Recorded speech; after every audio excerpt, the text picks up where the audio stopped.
हाल ही में भारतीय सेना ने किस राज्य में युद्ध कौशल 3.0 बहुक्षेत्रीय अभ्यास का आयोजन किया है?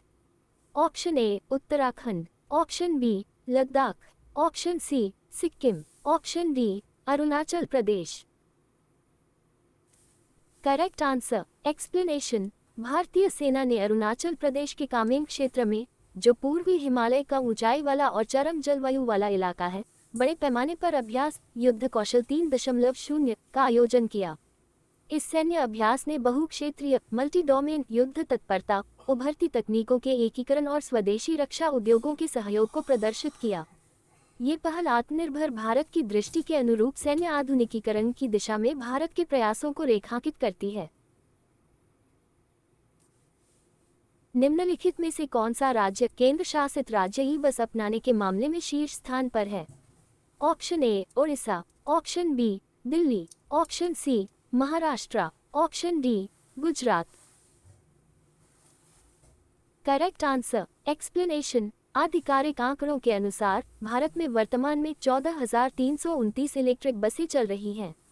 शीर्ष प्रदर्शन करने वाले राज्य हैं: 1 दिल्ली 3,564 ई बसें, 2 महाराष्ट्र 3,296 ई बसें, 3 कर्नाटक 2,236 ई बसें, 4 उत्तर प्रदेश 850 ई बसें, 5 ओडिशा 450 ई बसें।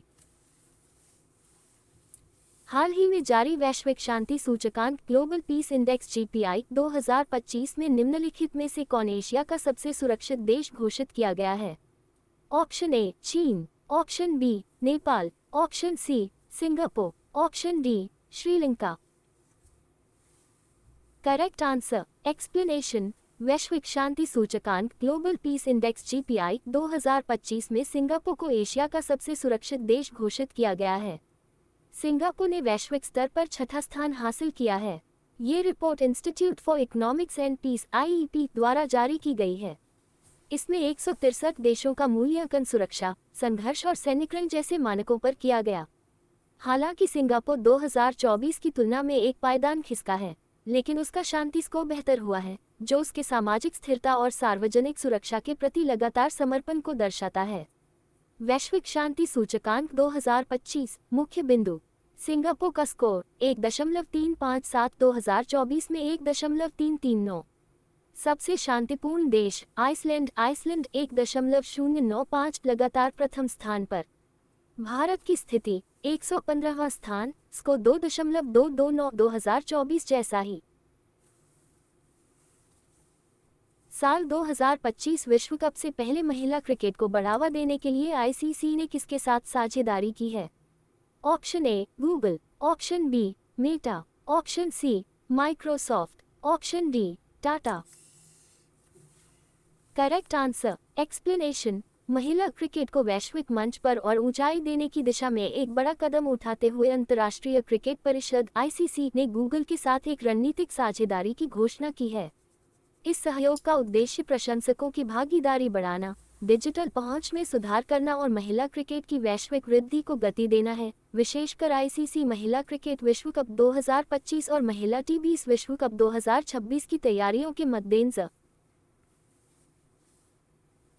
हाल ही में भारत और किस देश के बीच संयुक्त सैन्य अभ्यास माई-3 का 14वां संस्करण मेघालय के उमरोई में प्रारंभ हुआ है?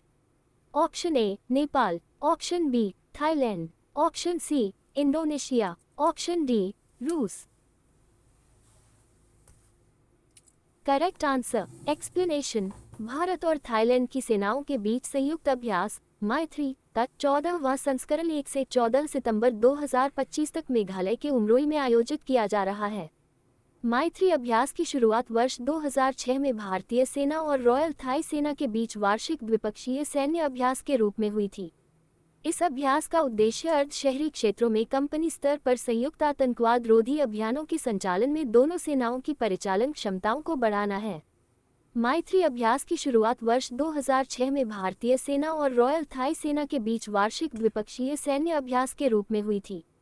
यह अभ्यास बारी बारी से भारत और थाईलैंड में आयोजित किया जाता है। हाल ही में विश्व नारियल दिवस 2025 कब मनाया गया है?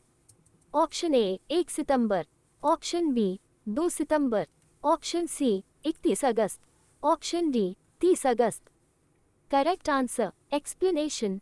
हर साल 2 सितंबर को विश्व नारियल दिवस मनाया जाता है। ये नारियल के महत्व और जीवन के विभिन्न पहलुओं में उनके योगदान को बढ़ावा देने के लिए मनाया जाता है। विश्व नारियल दिवस 2025 का विषय है नारियल की शक्ति को उजागर करना, वैश्विक कार्रवाई को प्रेरित करना। ये दिवस नारियल की खेती और उपभोग के लाभों के बारे में जागरूकता बढ़ाने के लिए मनाया जाता है। हर साल दुनिया भर के नारियल उत्पादक देश 2 सितंबर को विश्व नारियल दिवस के रूप में मनाते हैं, जो अंतर्राष्ट्रीय नारियल समुदाय (ICC) का स्थापना दिवस है।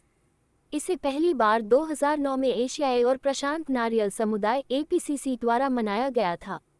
APCC एक अंतर सरकारी संगठन था जिसकी स्थापना 1969 में एशिया प्रशांत क्षेत्र में नारियल उद्योग को बढ़ावा देने, समन्वय करने और सामंजस्य स्थापित करने के लिए की गई थी। 2017 में APCC को एक वैश्विक संगठन में अपग्रेड किया गया और इसका नाम बदलकर अंतर्राष्ट्रीय नारियल समुदाय (ICC) कर दिया गया। भारत ICC का संस्थापक सदस्य है। नारियल की खेती 90 से अधिक देशों में 12.2 मिलियन हेक्टेयर क्षेत्र में फैली हुई है, जिससे प्रतिवर्ष लगभग 67 बिलियन नारियल का उत्पादन होता है।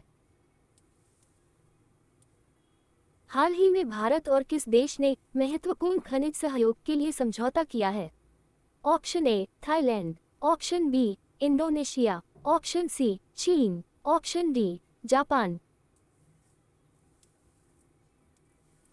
Correct answer explanation. भारत और जापान ने अपनी रणनीतिक साझेदारी को और मजबूत करने की दिशा में एक बड़ा कदम उठाते हुए क्रिटिकल मिनरल्स महत्वपूर्ण खनिजों पर सहयोग ज्ञापन मौक पर हस्ताक्षर किए हैं।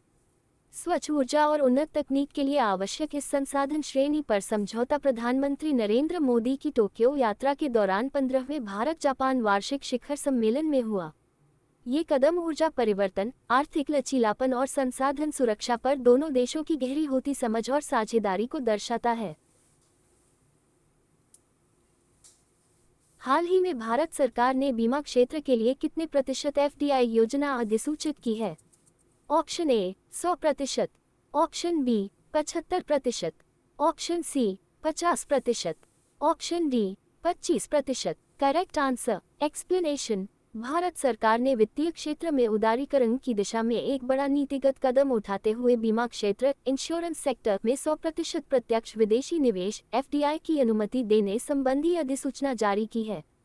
संसद से अनुमोदन मिलने के बाद ये प्रावधान वर्तमान 74% की सीमा को समाप्त कर देगा।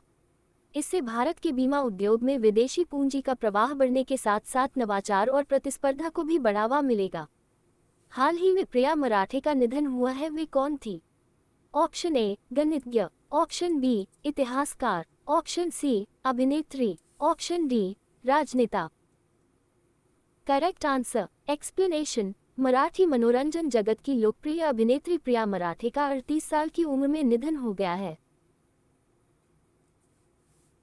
हाल ही में निम्नलिखित में से किस देश में प्रभु श्री राम की 51 फीट ऊंची प्रतिमा का अनावरण किया गया है? Option A America, option B Canada, option C Israel, option D England. Correct answer explanation. हाल ही में कनाडा के मिसिसोगा शहर में प्रभु श्री राम की 51 फीट ऊंची प्रतिमा का अनावरण किया गया है।